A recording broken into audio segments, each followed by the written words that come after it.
The morning sun cast long shadows across the empty streets of New York City. 10 years had passed since the aliens came from the stars, 10 years since Earth fell to their knees.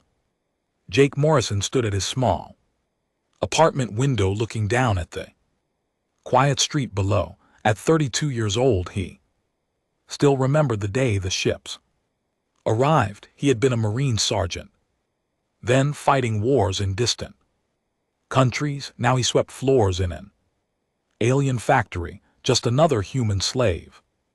In their great empire, the Zephyrians ruled Earth with cold efficiency. Their tall blue-skinned bodies moved with grace through the streets. Their large black eyes saw everything. Their technology was beyond anything humans had ever dreamed of, but their greatest weapon was not lasers or bombs. It was the neural field that made every human bow down in their presence. A loud horn echoed through the city.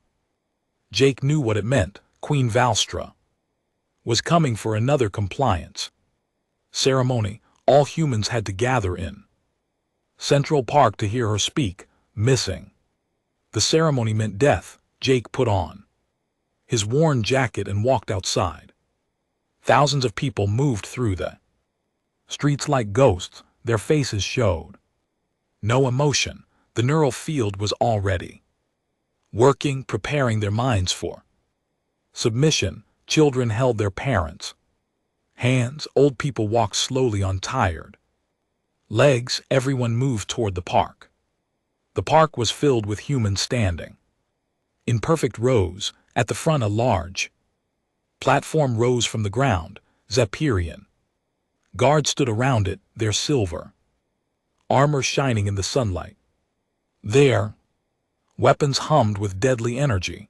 Jake found a spot near the back of the crowd. He felt the neural field pressing against his mind like invisible hands.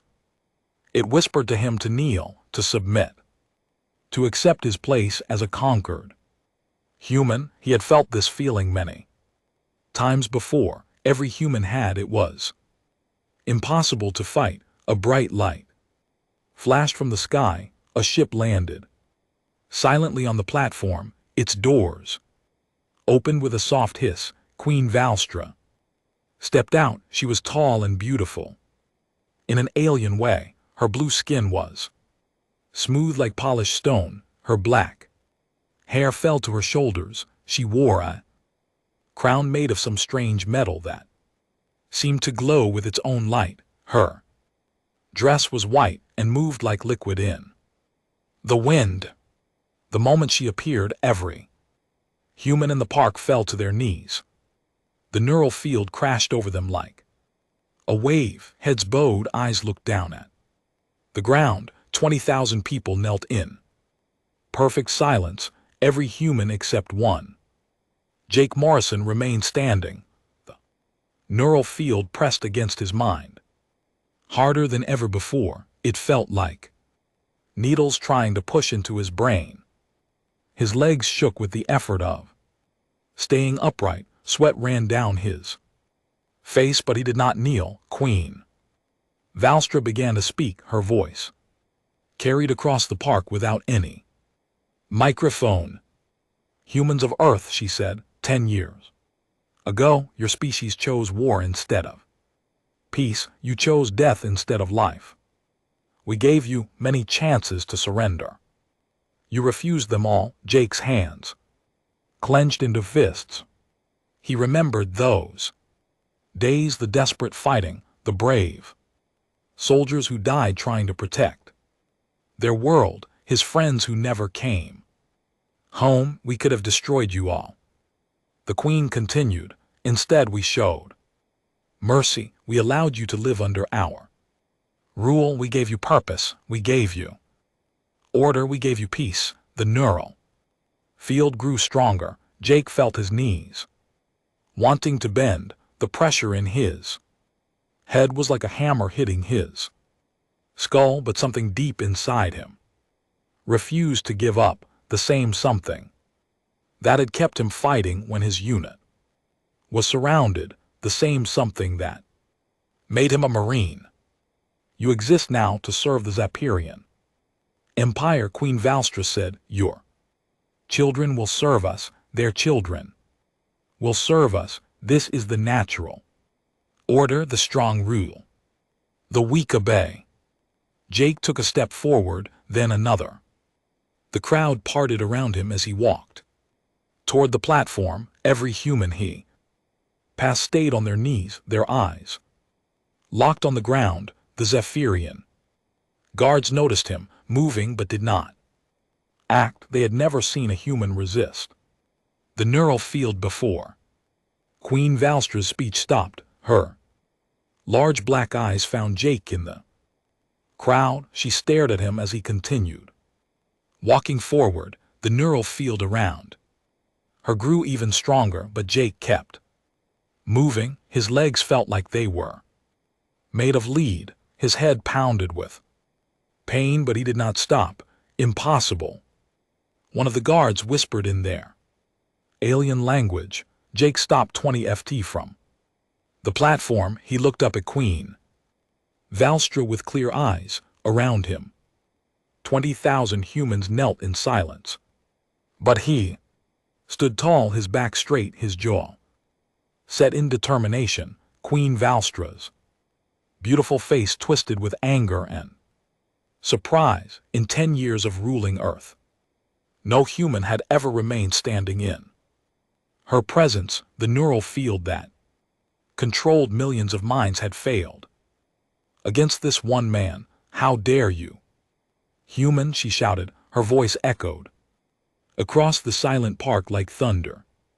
Jake said nothing. He just stood there, meeting her angry gaze with steady eyes. The wind blew through the park, rustling the leaves of the trees. Birds sang in the branches above, unaware of the historic moment happening below. The Queen's guards raised their weapons, their laser sights painted red dots on Jake's chest, but Queen Valstra held up her hand, stopping them. What is your name, human? She demanded. Jake Morrison, he said. His voice was calm and clear. You will kneel before me. Jake Morrison. No, he said simply. The word hung in the air like a challenge. No human had said that word to Aeon in 10 years. It was a word that had been forgotten, buried under years of submission and fear. Queen Valstra stepped to the edge of the platform. You will kneel or you will die. Jake looked up at her and smiled. It was not a happy smile. It was the smile of a soldier who had found something worth fighting for again. Then I guess I'll die standing, he said. The guards did not shoot. Queen Valstra stared down at Jake Morrison with something between rage and curiosity. In 10 years of ruling Earth, she had never seen anything like this. Humans were weak. Humans always knelt. This one man was breaking every rule she knew about the conquered species. Take him alive, she commanded her guards. The silver-armored soldiers moved forward, their weapons ready, but Jake was already running. His Marine training kicked in as he dodged between the kneeling humans. The people stayed on their knees, unable to move. While the Queen was present, Jake used them as cover, weaving through the crowd. Like a snake, laser blast fired over his head, missing by inches. The smell of burned air filled his nose. Jake reached the edge of the park and dove behind a concrete wall. More shots hit the stone, sending chips flying. Seal the area, shouted Commander Zix, the Queen's military leader. No one leaves this sector. Jake heard the sound of alien aircraft moving overhead. Their ships were fast and silent, dropping barriers around the park. In seconds, the entire area was trapped under an energy dome. But Jake knew these streets better than any alien. He had grown up in this city. He ran toward a maintenance hole in the street. His hands grabbed the heavy metal cover and pulled it aside. Hole led to old subway tunnels that the aliens had never mapped. Jake dropped down into the darkness just as more guards arrived at his position. Tunnels were black and smelled of old water. Jake used his phone's light to see. These passages had been abandoned since before the invasion. Homeless people had lived here once, but the aliens had cleared them out years ago. Now the tunnels were empty and forgotten. Jake moved quickly through the underground maze. He knew where he was going. Resistance had safe houses hidden throughout the city. If he could reach one, he might have a chance. Above ground, Queen Valstra was furious. Find him, she screamed at her guards. Tear this city apart if you have to. Commander Zix bowed his head. My queen, perhaps we should simply destroy him. One human is not worth this trouble. No.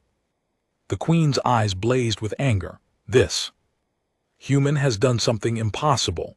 I must know how. Bring him to me alive, or you will take his place in the torture chambers.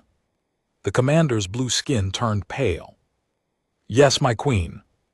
Jake emerged from the tunnel 6 blocks away from the park.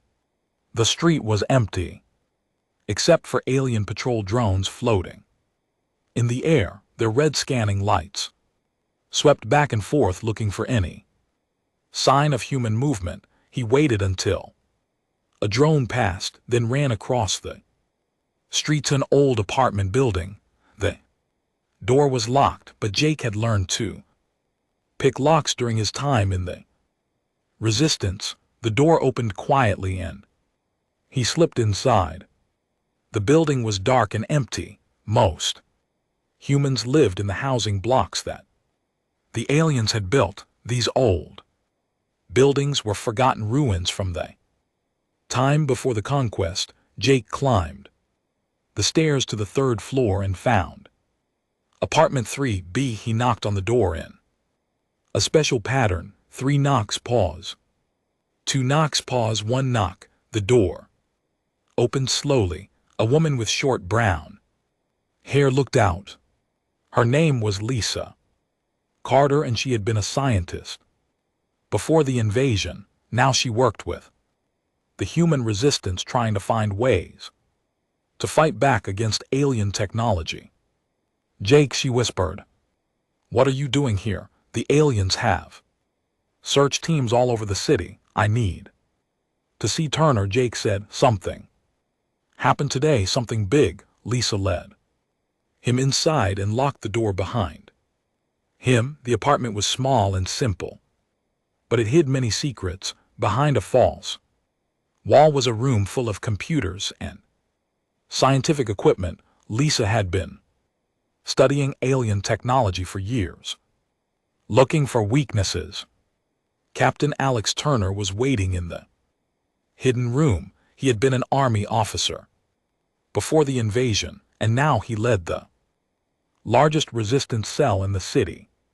Turner was a big man with gray hair and tired eyes. He had lost his wife and children when the aliens first attacked.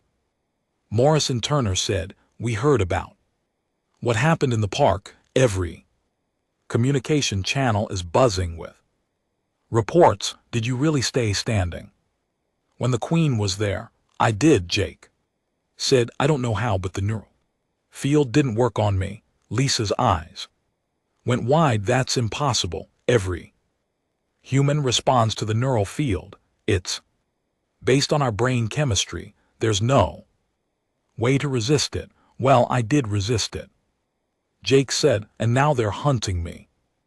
Turner stood up and paced around the small room. This changes everything. If one human can resist their control, maybe others can too. Maybe we can find a way to block the field for everyone.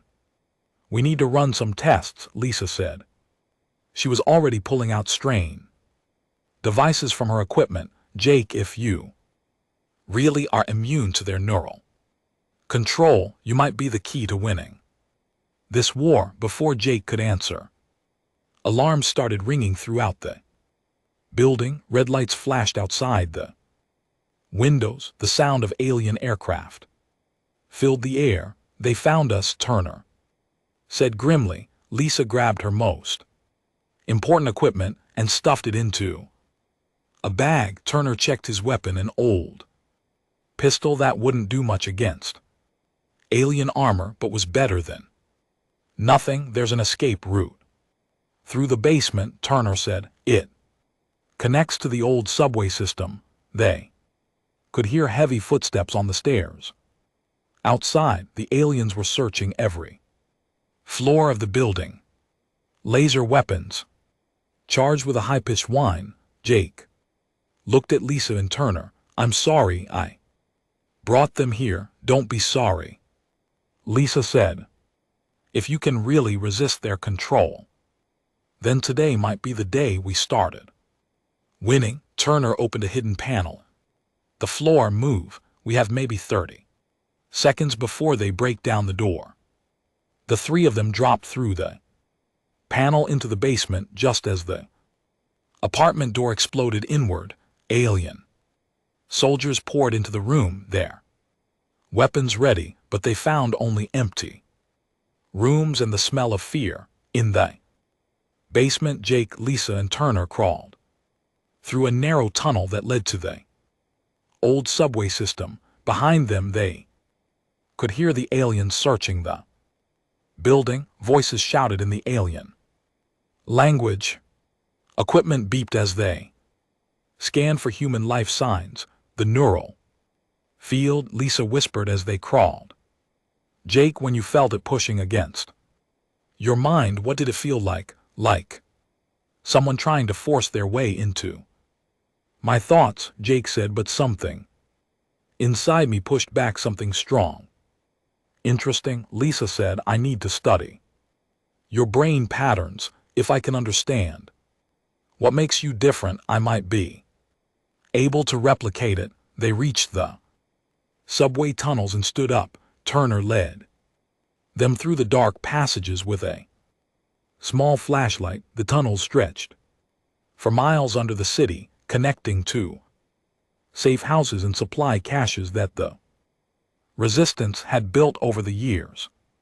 Where are we going? Jake asked. Bunker 12, Turner said. It's an old military facility that the aliens don't know about. We can hide there while Lisa runs her tests. Above them, search teams combed through the city. Queen Valstra had put a huge reward on Jake's head. Every alien soldier was looking for the human who had dared to stand in her presence. But Jake Morrison was already gone, disappeared into the underground world of the human resistance. For the first time in 10 years, the aliens had met a human they could not control, and that changed everything. The hunt had begun, but so had hope.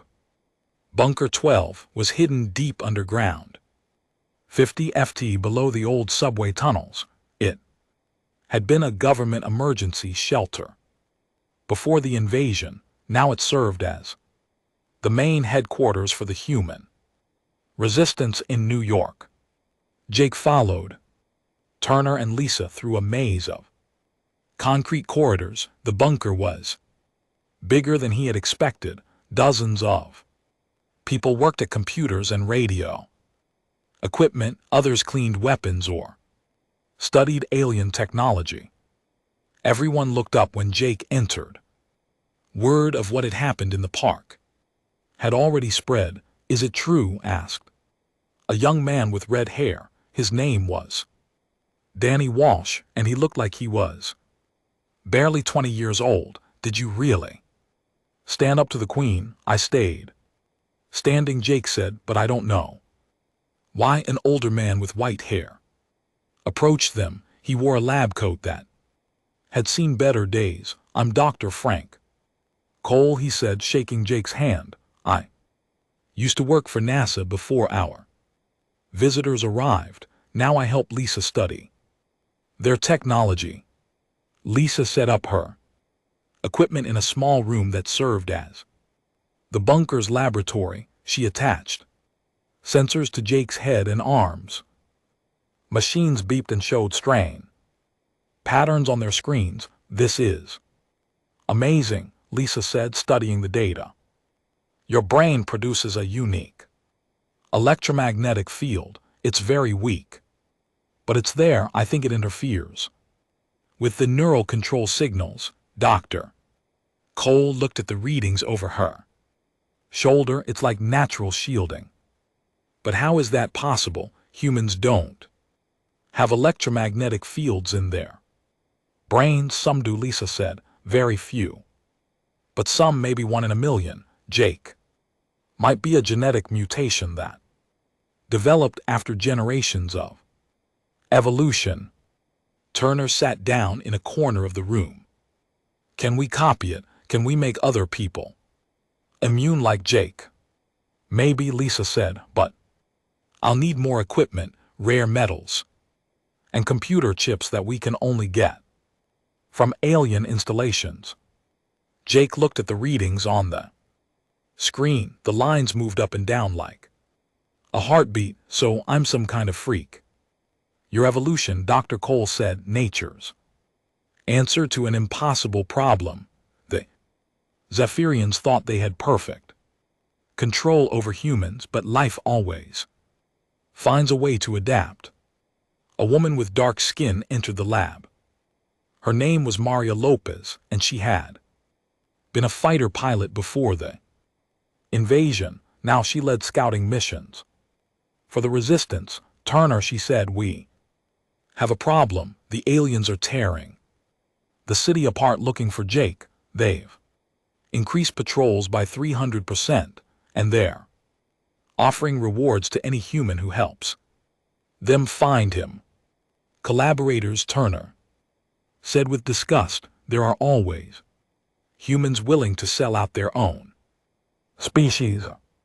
What's our next move? Jake asked. Lisa looked up from her equipment. We need to get into the Zephyrian research facility in Manhattan. They have the materials I need to build immunity devices. If I can create technology that blocks their neural field, we can free other humans.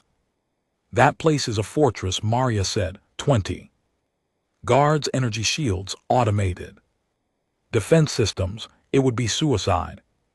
Not if we're smart about it, Turner said. Jake can get us inside. If he's immune to their neural control, he might be immune to other parts of their technology too. Dr. Cole was still studying the brain scan data. There's something else here. Lisa, look at these secondary readings.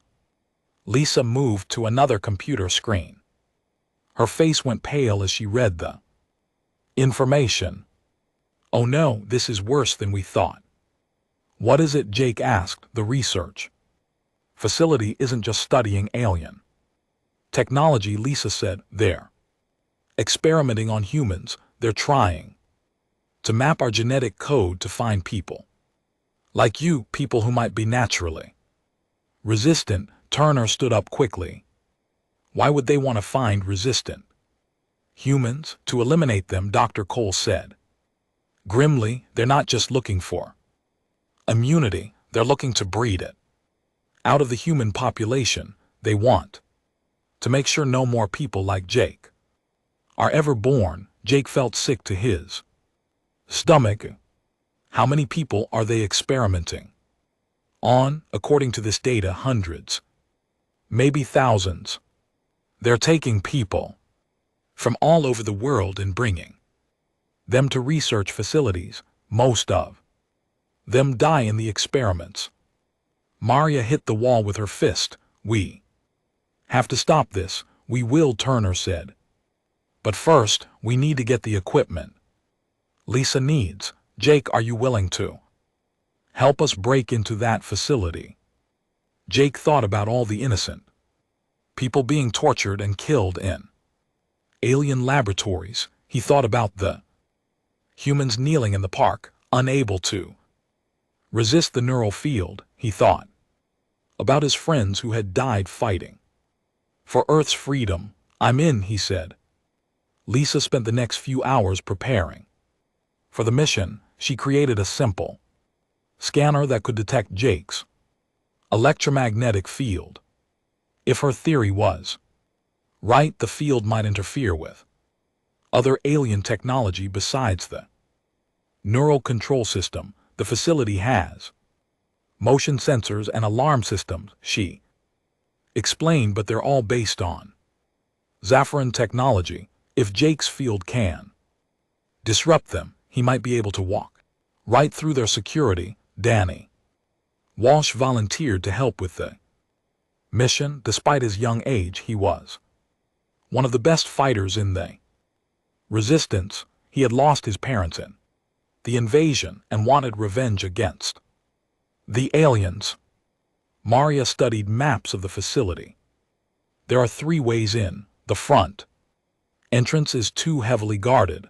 The roof has automated defense turrets, but there's a service tunnel that connects to the old sewer system. If we can get into that tunnel, we might reach the lower levels. Turner checked their weapons. They had a few human rifles and some explosives, but nothing that could match alien technology. We'll have to rely on stealth and surprise. Get in, grab what we need, and get out before they know we're there. That night, the team prepared to leave the bunker. Jake felt nervous but determined. Lisa gave him a small device that would record electromagnetic readings from inside the facility. "If you can map their security systems," she said, "we might be able to disrupt them. On a larger scale, this could be the beginning of a real fight back." Dr. Cole pulled Jake aside before they left. "Son, what you're doing is incredibly dangerous, but it's also incredibly important. You might be the key to freeing our entire species." "No pressure," Jake said with a weak smile. "The weight of the world is on all our shoulders," Dr. Cole said, "but today it's mostly on yours." Jake, Turner, Maria, and Danny left the bunker through a hidden exit that emerged in an abandoned subway station. Above them, the city was dark except for the alien patrol lights that swept through the street. "The facility is 12 blocks north," Turner whispered. "We stick to the shadows and avoid main roads. If anyone sees alien patrols, we stop and wait for them to pass." They moved through the empty city like ghosts. The buildings around them were dark and silent. Most humans were locked in their homes after curfew. Being caught outside at night meant immediate arrest. After an hour of careful movement, they reached the area around the research facility.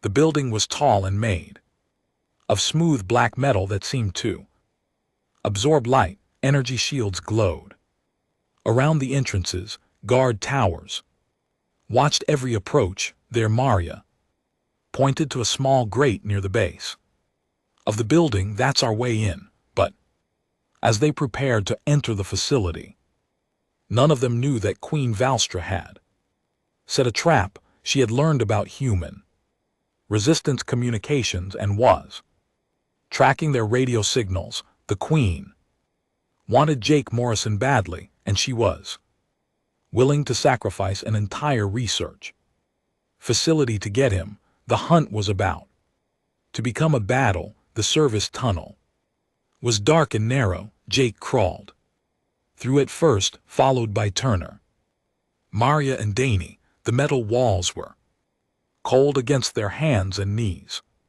Water dripped somewhere in the darkness ahead. "How much further?" Danny whispered. "Should be about 50 m," Maria replied quietly. Jake's scanner device beeped. Softly as they moved forward, Lisa had been right. His electromagnetic field was interfering with the alien security system. Motion detectors failed to see him. Alarm sensors went silent when he passed. They reached a grate that led up into the research facility basement.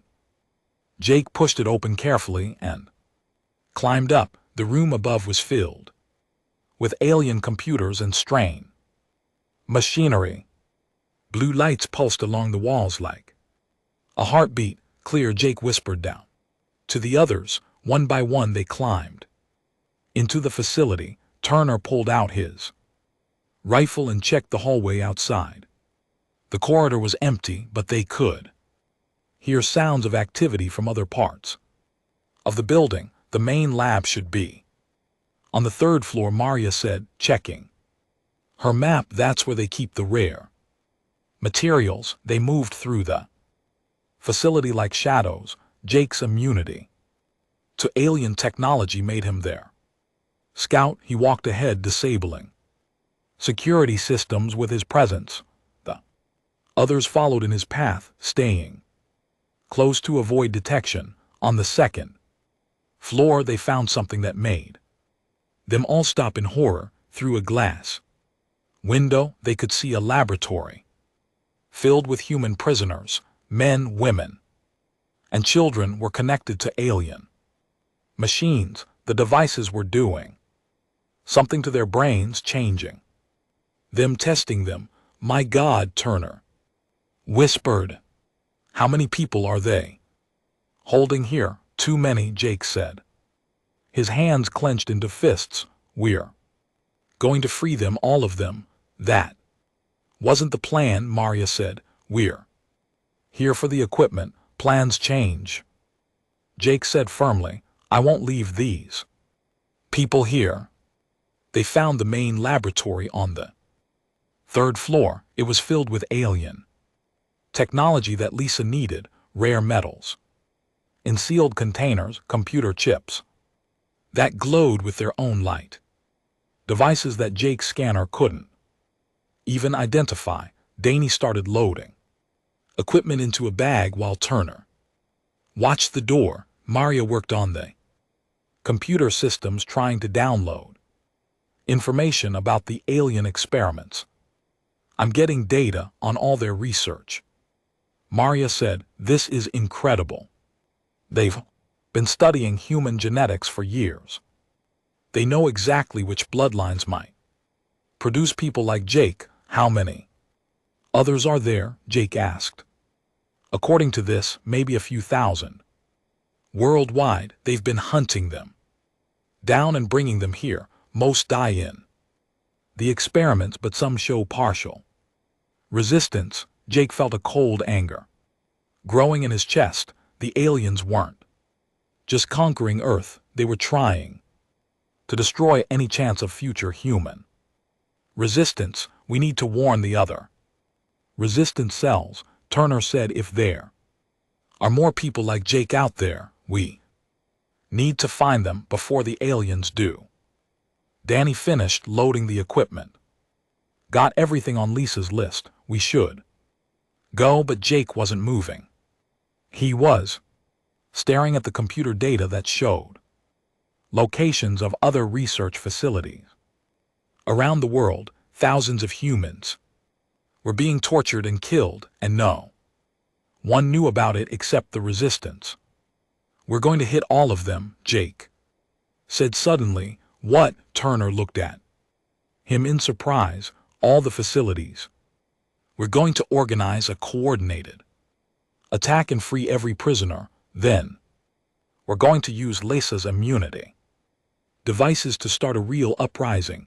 Maria shook her head. Jake, we're a small resistance cell. We can't take on the entire alien empire. Not alone, Jake said, but there are resistance groups all over the world. If we can contact them, coordinate with them, give them the immunity technology. Turner was quiet for a moment, thinking. It would be the biggest operation we've ever Attempted, the risks would be enormous. The risks of doing nothing are worse. Jake said, every day we wait more. People die in these labs. Danny looked excited. I'm in, let's hit them where it hurts.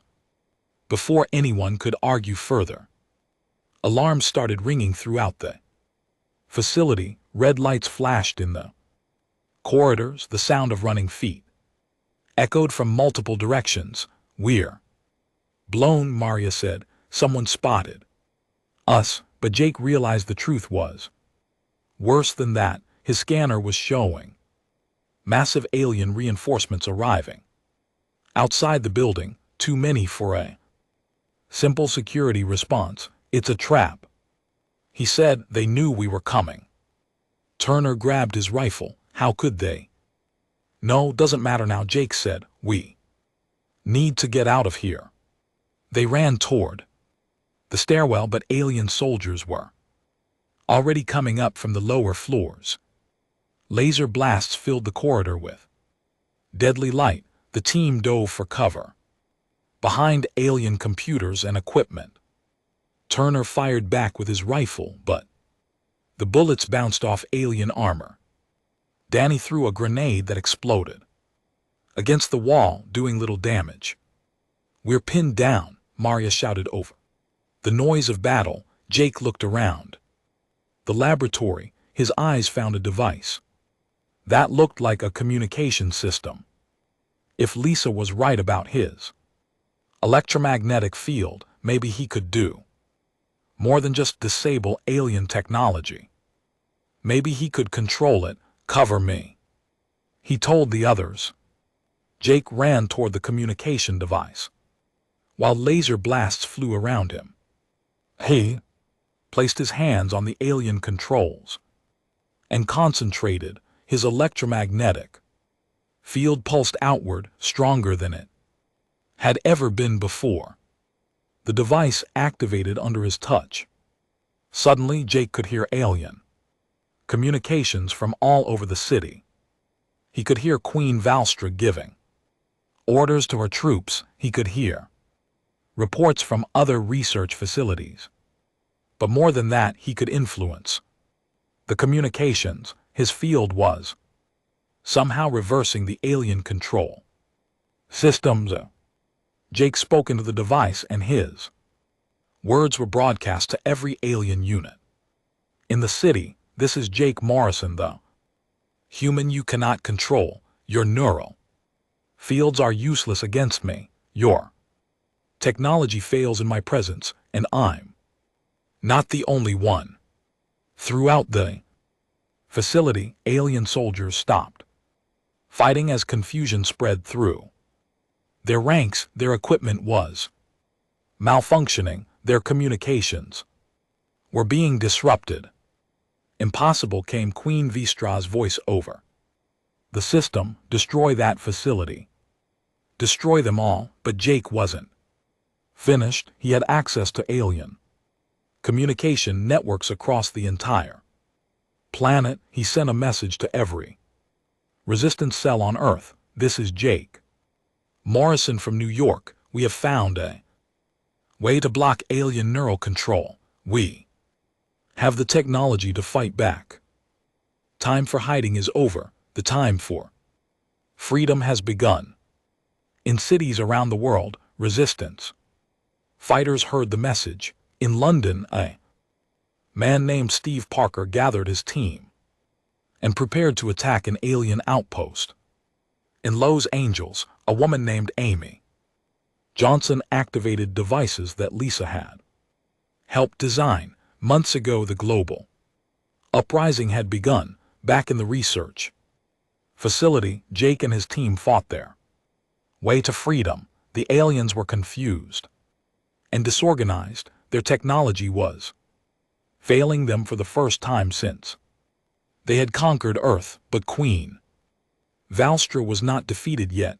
High above the planet, her massive warships prepared to fire on Earth's major cities. If she couldn't control humanity, she would destroy it. Humans of Earth, her voice echoed from orbital Speakers, you have 1 hour to surrender. Bring me Jake Morrison or I will turn your cities to ash. Jake looked up at the night sky where alien ships glowed like evil stars. The real battle was just beginning. The resistance bunker was chaos. People ran in all directions preparing for what might be humanity's last battle. Lisa worked frantically at her computers, trying to build more immunity devices with the equipment they had stolen from the research facility. How many do we have ready? Turner asked. 12, Lisa said without looking up from her work. I need more time to make others. We don't have time, Jake said.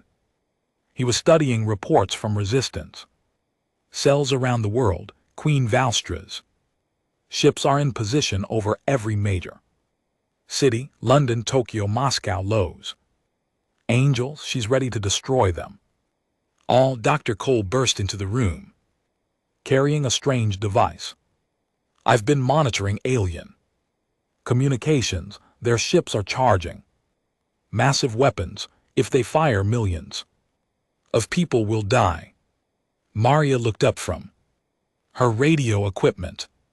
Steve Parker's team in London is ready to attack their command center. Amy Johnson in Los Angeles has 50 fighters with immunity devices, but it won't matter if those ships start shooting. Jake stared at the ceiling, thinking about the orbital weapons pointed at Earth. There's only one way to stop this. I have to go up there. That's suicide, Turner said. Even if you could get to one of their ships, you'd be outnumbered 1,000 to 1. Not if I can turn their own people against them, Jake said. My electromagnetic field doesn't just block their technology, it can reverse it. I prove that at the research facility. Lisa looked up from her work. Jake, the neural field strength on their ships will be 10 times stronger than anything on Earth. It might kill you, and if I don't try, they'll kill everyone else, Jake said. Dr. Cole was studying data on his tablet. There might be a way. Aliens have transport ships that carry supplies between Earth and their main fleet. If we could capture one. I know where they launch from, Danny said. There's a spaceport on the other side of the city, but it's heavily guarded. Jake made his decision. Turner, take half our people and coordinate with the other resistance cells. When I give the signal, hit every alien installation on Earth at the same time. What signal? Turner asked. You'll know it when you see it, Jake said. Lisa handed him one of the immunity devices she had built. This one is special. I've enhanced it with readings from your own electromagnetic field. It should amplify your natural abilities. Jake clipped the device to his belt. If this doesn't work, it'll work, Lisa said. She kissed him quickly. Come back to us, Jake. Danny and Maria left the bunker through the emergency exit. The city above was in chaos.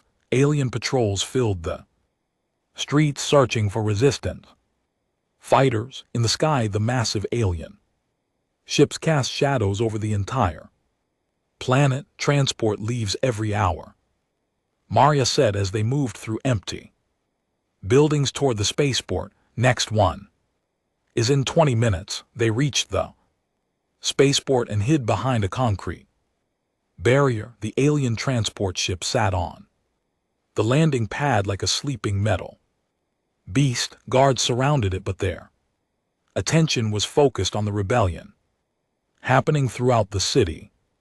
There, Danny pointed to a service entrance that leads directly to the ship.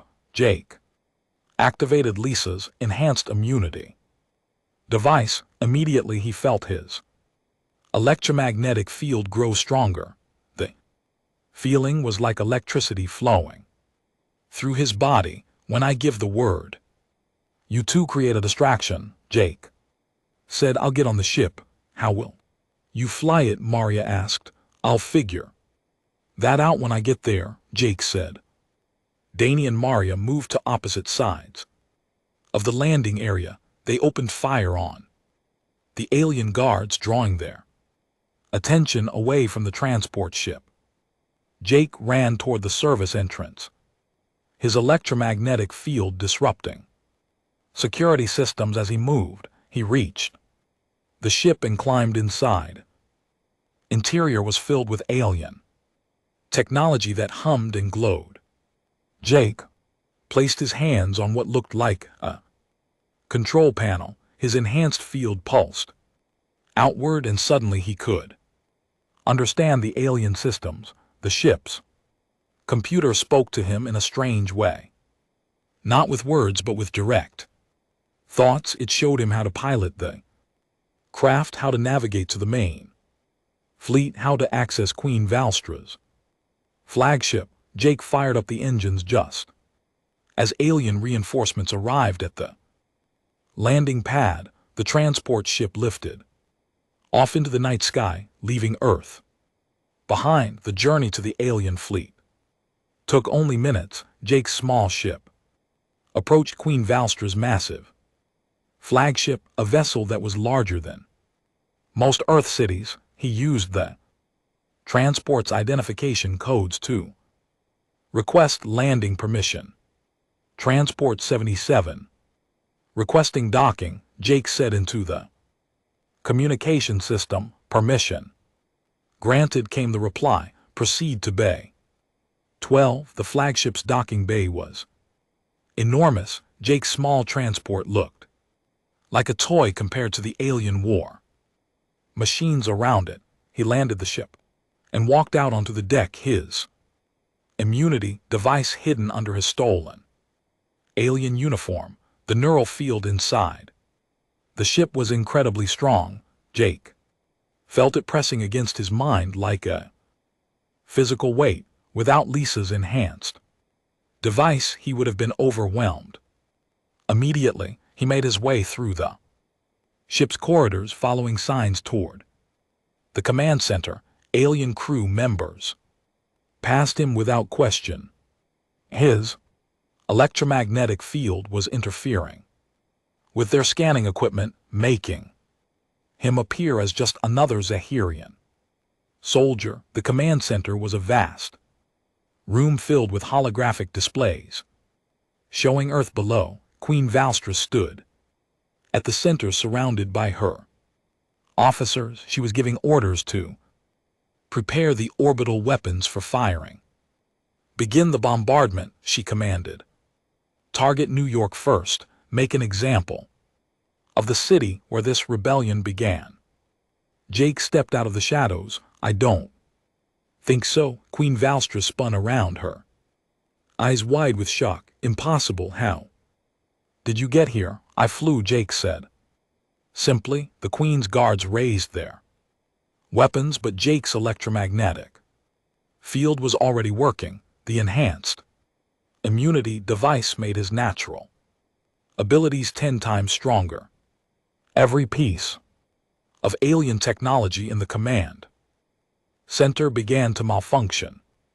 Your neural field can't touch me, Jake said. Your weapons can't hurt me. Your technology fails in my presence. But more than that, Jake discovered he could now influence Juran minds directly. His reversed neural field reached out to every alien on the ship. For the first time in their lives, they began to question their orders. This is wrong, said one of the officers. Why are we destroying innocent people? The humans have families, said another. Children, just like we do. Queen Valstra fought against Jake's influence, but even she could feel doubt creeping into her mind. Stop this. You're just a human. You're inferior. No, Jake said, stepping closer. We're different, but different doesn't mean inferior. It just means we have something you don't. What? The Queen demanded. Hope, Jake said. Jake's electromagnetic field reached beyond the flagship too. Every ship in the alien fleet, the neural field that had controlled Earth for 10 years, was now working in reverse. Across the galaxy, Zapperian soldiers began to question their empire's brutal methods. On Earth, Turner received the signal he was waiting for. Every alien installation on the planet suddenly went dark as their technology failed. Resistance fighters around the world attacked simultaneously, freeing prisoners and destroying alien weapons. All units, Turner broadcast to resistance cells worldwide. Jake has done it. The neural field is down. Fight for freedom. In London, Steve Parker's team stormed the Alien Command Center. In Los Angeles, Amy Johnson led an attack on the main processing facility. In Moscow, Beijing, and 100 other cities, humans rose up against their oppressors. Queen Valstra fell to her knees as Jake's influence overwhelmed her mind. For the first time, she felt what it was like to be controlled by someone else. The experience broke something inside her. "Please," she whispered, "stop." Jake looked down at her with pity, not hatred. "I will, but your war ends now. Your ships leave Earth and they never come back." The Queen nodded, tears running down her blue cheeks. "Yes. We in LT Unk and GT LL go." Jake broadcast his voice to every Zaphirian ship in the fleet. "This is Jake Morrison. The war is over.